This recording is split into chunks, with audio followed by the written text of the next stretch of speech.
And good evening. It is 9 p.m. on the East Coast. I'm Ben Swann. Here are the stories we're following tonight. First, a presidential cabinet meeting that starts with laughter and quickly turns into the president's sharpest comments yet on the war and the border. Plus, the conflict in the Middle East is spreading beyond the battlefield. Now the fight is over banks, money, and who controls the economy. And finally, our investigation into Utah's massive Stratos data center continues. This time, we look at the hidden cost for wildlife that call that area home. See, on this show, we know you don't need more content. You need context. Anyone can tell you what's happening in the news. Tonight, we hope to help you understand why it's happening, how it affects you. This is America Now.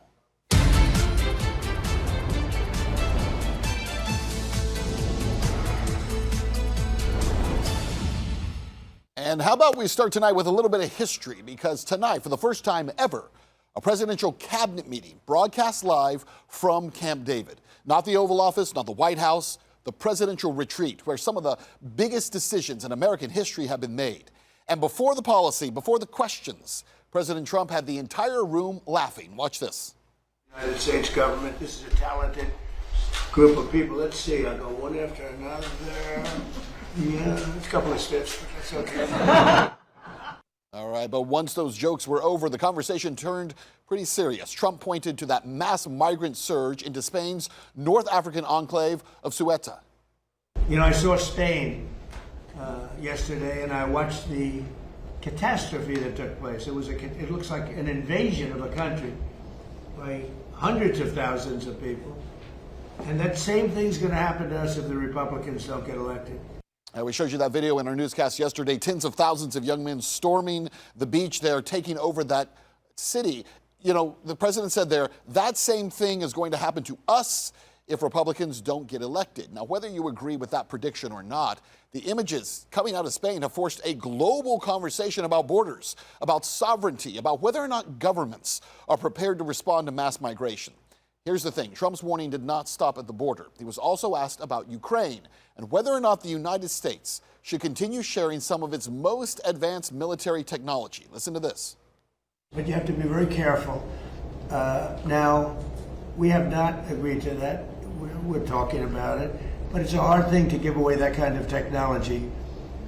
And I don't think this would ever happen. But, you know, there's people that you give that technology and they can someday turn on you. You know, that is possible. You look at war. Yeah, listen to what the president said there. Those people whom you give technology to can someday turn on you. It is absolutely true. It's a great point. Sharing highly sensitive technology like that with a foreign country could enable them to one day weaponize that partnership against you. And that doesn't just pertain, by the way, to Ukraine, by the way. It pertains to the risks that come with every military alliance. Today's ally isn't always tomorrow's ally. And history is filled with examples of American weapons, American training, American technology eventually being used in ways that Washington never expected. Trump also made it clear he is frustrated with Iran, and that frustration is growing. When asked who in the administration is talking to Iran, Trump's answer was clear and pretty positive. Well, they always want to talk, but they break their word so often. Steve is talking, Jared, we have very good people. JD's involved, very strongly involved. We have great people talking. Marco's involved. All right, it all sounded good there, but when the reporter followed up questioning why Iran would say that they are not in talks, the president's tone shifted. They discuss nuclear, and they'll go out and they'll say, we never discussed nuclear. And I say, why do they say that? All they do is make me angry. You know, you just make me angry. Yeah, they make him angry. He went on to explain what he described as losing faith in those negotiations with Iran. Because they do lie and they do misrepresent. Well, the other day, the 5 missiles were shot. We knocked them down, but we were in the midst of a negotiation. I mean, I'm waiting for Steve to call me. How's the negotiation going? And instead, I got a call from Pete that they just shot 5 missiles at one of our bases in Jordan. And we have bases in Jordan. Fortunately, our people operated the equipment. Yeah, if that's how the negotiations unfold, it raises a fundamental question here. Can diplomacy succeed with Iran? When one side believes the other is negotiating in good faith, why are missiles still flying? And by the way, the Iranians have made the exact same accusation against the U.S. We think we're having negotiations, and missiles start coming in. That set the stage for the president's next point. the growing conflict with Iran. With U.S. forces now involved and fears growing of a wider war, Trump dismissed comparisons to Vietnam. Did a much bigger job, much more important job than we originally anticipated. So we're in there for 5 months, and if you look at Vietnam, they were in there for 20 years. You look at Afghanistan, they were in there for many years. Yeah, 5 months and 20 years, the president's right. It is a big difference. But we've seen 5 months become 20 years in the Middle East before. And here's another thing to consider. History does not measure wars by the calendar alone. It measures them by their purpose, by their cost, by the lives they change, and the consequences they leave behind. Because the real question is not whether or not a war lasts 5 months or 5 years. It's whether the mission is worth the price. Because history has also shown us this. It's not the length of a war that defines it. It's whether there was a clear objective. Why are we there? A real strategy. How do we get out? And an exit before the first shot was ever fired. See, at the end of the day, history is not written by press conferences or cabinet meetings. It's written by the decisions that follow and their consequences. So joining us now to discuss, we have political analyst and radio host Garland Nixon. Garland, thanks for being on. Thank you for inviting me. A lot to talk about out of this cabinet meeting, but I think the biggest issue, again, going back to Iran, since that's where we last were, and then I want to talk about Ukraine with you, is that, look, the president is frustrated. But I think the president is frustrated with more than just the Iranians. He's frustrated with the fact that his own administration, his own Department of War, Defense, Secretary of State, nobody has a clear objective here. Nobody has a clear exit plan. And most importantly, they can't even agree on what a win looks like. And if you don't know what a win is, how do you ever get to the point where you say, we've got it, it's time to come home? Well, and so what we basically have now is we have tactics without a strategy. It's kind of like Stephen Covey's old saying, begin with the end in mind. And when they began, it was the protesters, it was ballistic missiles, then it kind of morphed into nuclear weapons. And I think nobody really understood as far as nobody, I mean, the people of America didn't have a clear understanding of where this was going and what this was about. And it was reflected in the polls. The polling shows that this is the most unpopular war since they've been polling these things. And so I think the president is frustrated, but he's put himself in the very definition of a quagmire, which means a quagmire is pretty much like quicksand. The harder you fight quicksand, the quicker you go down. And it seems to be that the more he throws missiles at Iran or restarts the war, then the more other parties join and it just gets worse. He's in a very difficult position. He's in an impossible position, it seems like, at this point, because the president wants a victory. And there isn't a victory to be had at this point. Short of essentially wiping out Iran, which I'm not even sure we can do without using nuclear weapons, and that's a whole other discussion. There isn't really a clear path to any victory at all at this point. But it goes back to how we started this, because there wasn't a clear plan in the beginning. The plan was only one thing: decapitate leadership, kill the Ayatollah, and now the country will become a mess and start all over again. And that did not happen. And this is precisely the problem.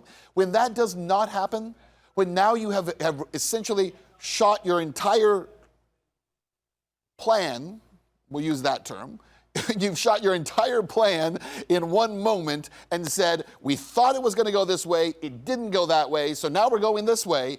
It leaves you in a terrible position to now scramble and figure out what victory looks like, because it was impossible to decapitate the leadership the way they thought they were going to. And I think this reflects that this is not just about Donald Trump, because this is a consistent pattern. We're going to start this Ukraine conflict. We're going to put these bone-crushing sanctions on Russia, and Russia will fall. And when Russia didn't fall, they didn't have a backup plan. Well, we're going to do a decapitation strike, and then this house of cards in Iran will fall apart.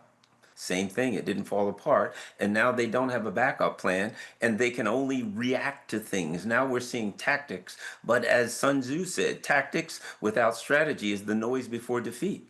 So at this point, everyone who's looking at this saying, you want to get...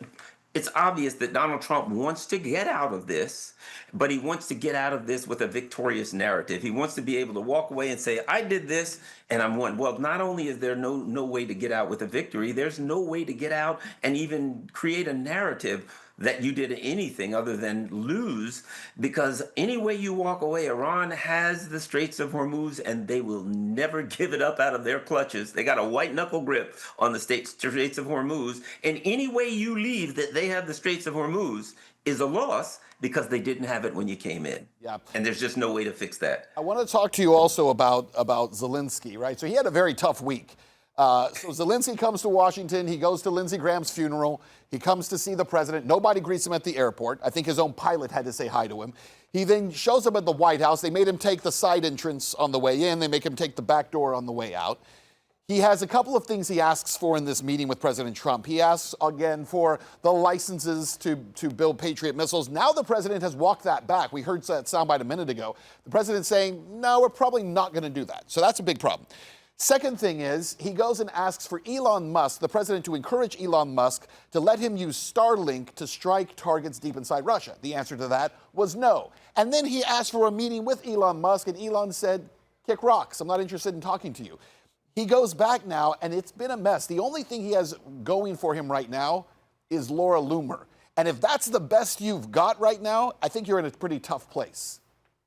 Yeah, because the only thing he has now is the narrative. He can bring her there and he can make some kind of a narrative and he can put it on various TV channels. But in reality, what matters is on the battlefield. And on the battlefield, Ukraine is in deep and serious trouble. And even worse, the Ukrainians, decision makers have really taken a decision that will make this conflict end much sooner, in that they decided that they were going to attack Russian vessels in the Black Sea. And Russia has now shut off Ukraine's access to the sea, and Ukraine is landlocked. And I don't believe that we will see a time in our lifetimes when it's not landlocked anymore. It is the rump state that everyone feared. And Russia's not going to allow them easily with their missile technology. Russia can control the Black Sea, and they can deny Ukraine's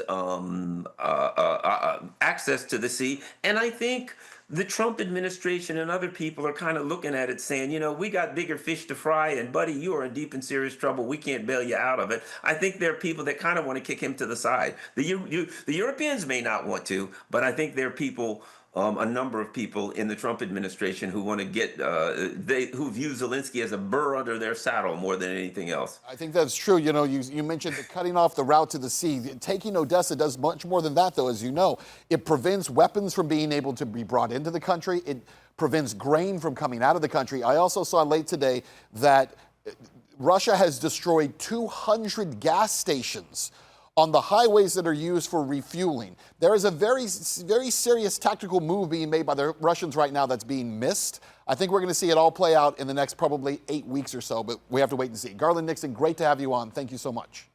Thank you. Well, tonight, the IDF has raided at least 20 towns and villages in the West Bank over the week. The acts are accompanied by arrests and, in some cases, the demolition of Palestinian homes. Meanwhile, as Israel withholds clearance revenues, the West Bank's healthcare system stands on the brink of collapse. With medical staff working without pay, administrators say the entire sector could soon fail. RT correspondent Charlotte Dubinsky has that story for us tonight. The warning from the Palestinian Authority is stark. Total economic collapse is imminent if Israel's financial institutions cut ties with its banks later this year. Now, the banks have already been caught in the middle of Israeli finance minister, this is Bezalel Smotrich's efforts to push the PA to the brink as he has been seeking to expand Israel's control over the West Bank. But the Palestinian economy was already holding on for dear life as Israel withholds taxes that it collects on behalf of the PA. Without a doubt, this is the worst crisis in the history of the Palestinian people. Even during previous uprisings, there were no such restrictions on clearance revenues as there are today. Now, these clearance revenues, frozen or withheld by Israel, are reported to be worth something like $4.6 billion US. And under the terms of the 1994 Paris Protocol, this money is collected by Israel from taxes, from fees and customs duties on goods and merchandises that are imported into Palestine. These funds are believed to make up to 3/4 of the PA's overall budget. But Israel is no longer transferring the money over, accusing Ramallah of using it instead to encourage and support terrorism. Without that revenue, basic services in the West Bank are at risk. This has been reflected in the medical services provided, as most employees are now working on a reduced schedule. This means that instead of working 5 shifts per week, the employee works only 2 or 3 shifts at most. Currently, the cardiac intensive care unit is closed, the neurosurgical intensive care unit is closed, and one of the daily surgical care departments is also closed. As care is cut, patients are the ones feeling the brunt of Israeli policies. They started telling me there are no medications, there are no nurses, and the doctors are on strike. If this situation continues and there is no medication within a week, then the operation will fail. It will not succeed. The operation will fail and the kidney will stop working. That difficulty in obtaining the medicine needed is problematic across the board. Shelves are almost empty, with hospitals simply unable to pay, even if the potions and pills are available. Hospitals are now in the red with pharmaceutical companies. We have debts owed to us by hospitals, and these debts accumulate day after day and continue to increase. Cut with SOAR 607. Their debts are around $1 billion. Dr. Habash says even private hospitals are struggling. One private hospital director even told me that he informed the Ministry of Health that any patient referred to his hospital must come with their own medicine. Therefore, if the medicine is not available, private hospitals will refuse to receive patients because there is no treatment without that medicine. The crunch has hit nurses and doctors too, many of whom it said haven't been paid a full salary for almost 3 years. The burden has become too much for some. It is not just a matter of receiving a salary and waiting for the next month. The issue is accumulative. It includes the professional pressure and psychological pressure that we are exposed to daily. So much so, some medical staff have gone on strike as clinics and hospitals can barely function under the weight of the mounting debts. They've demanded the PA find a solution. However, nursing director Jihad makes it clear he believes the real villain in this story is Israel. The health sector has been affected by the measures of the occupation, due to the occupation's piracy. Not just the Palestine medical complex has been affected, the entire health sector in the country has been affected by this piracy. The UN reported that in 2025, only 63% of primary healthcare centres were partially functional, many operating only once a week now compared to 6 days a week back in 2023. This comes at a time when increasing illegal Israeli settler violence has seen a spike in injuries in the West Bank. Over 11,000 injuries as a result of these attacks since October 2023 have been recorded. Healthcare facilities and staff are also being targeted. Almost 1,000 attacks were documented during this period too. Financially, the West Bank's healthcare sector is on life support. Emotionally, its staff have flatlined. Charlotte Dubinsky for RT, near Ramallah in Palestine. All right, tonight, is this real? Recently, someone at the State Department made a very serious mistake. Take a look at this.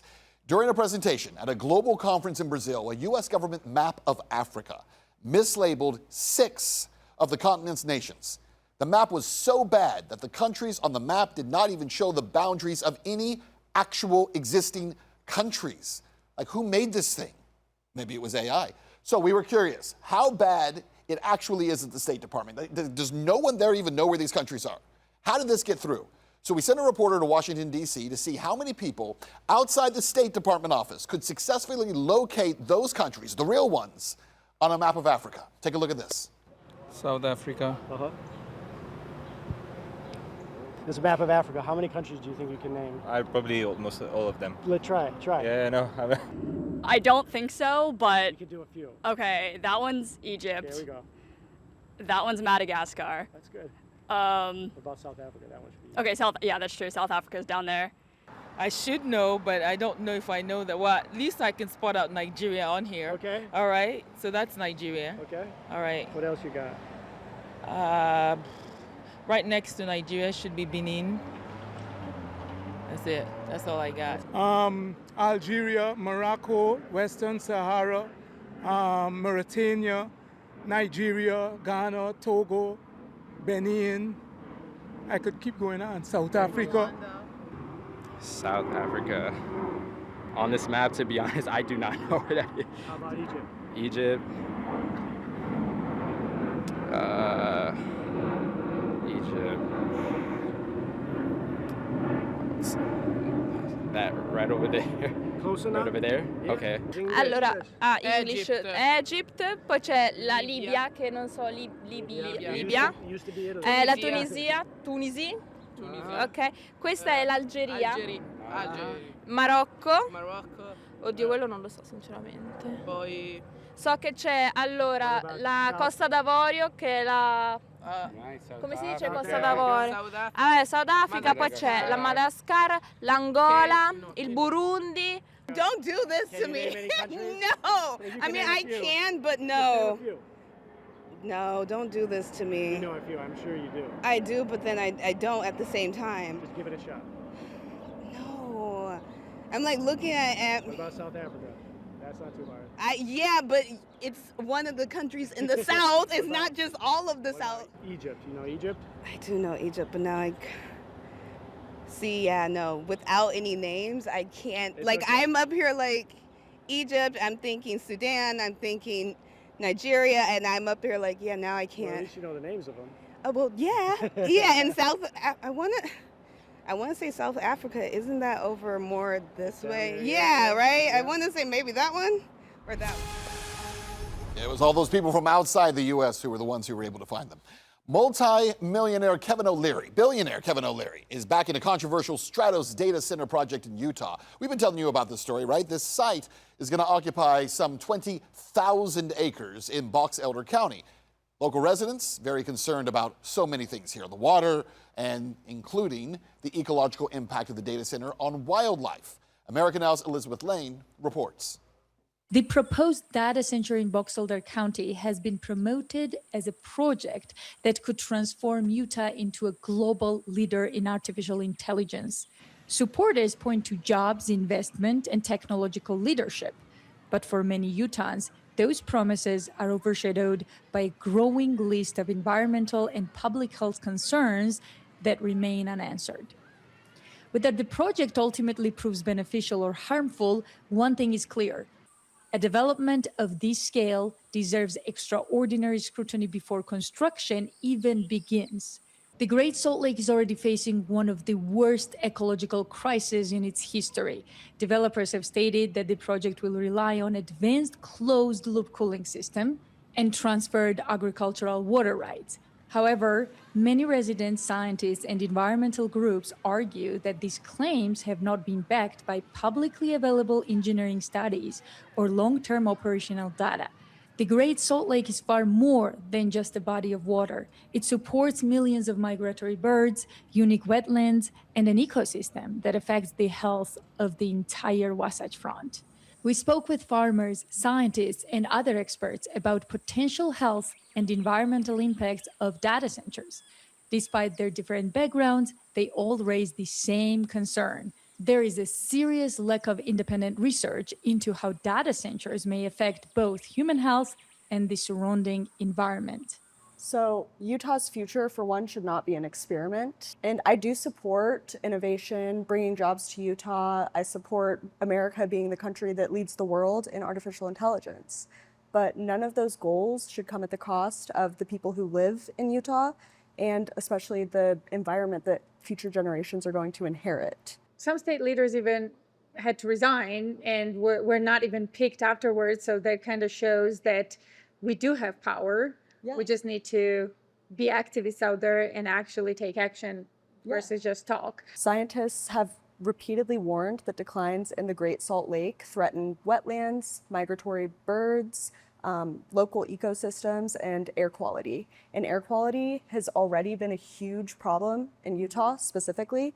But as more of the lake bed becomes exposed, the risk of toxic dust containing naturally occurring chemicals increases. And now we also have this giant data center polluting the air, and that's not acceptable for Utahns. Perhaps the most important point is this. It is much easier to prevent environmental damage than it is to fix it. And aquifers can take decades to recover. Wildlife habitats may never fully return once they're disrupted, and a shrinking lake can't be restored overnight. So once ecosystems are damaged, future generations are left to deal with the consequences. Yeah, it's just like inflation. Like once prices go up, they never go back down. Exactly. And once the environment is damaged, it's not going to get fixed. Yeah. It's never going to be the same, right? Exactly. I have not heard anyone talk about the waste, and AI servers are replaced frequently as technology advances. And this is creating what is called e-waste. And e-waste contains a large amount of heavy metals, rare earth minerals, plastics, and other materials that must be properly recycled or disposed of. And as AI infrastructure grows, so does its demand for mining materials that are needed to build new equipment. And on that note, another thing that's not been talked about is potentially defective or damaged lithium-ion batteries, which these lithium-ion batteries are needed for these very large AI data centers. And they can experience thermal runaway when they're damaged, and that can produce a lot of fires. And we already know there are a lot of fire problems in Utah, and this damage is irreversible. Thank you for coming and talking about it. Yeah, no, thank you for having us. We appreciate it. Absolutely. Well, that is America Now for now. I'm Ben Swann. For more stories, visit our website, rt.com, and join us every night at 7, 8, 9, and 10 p.m. Eastern. Thanks for watching. Have a great night. And remember to question everything.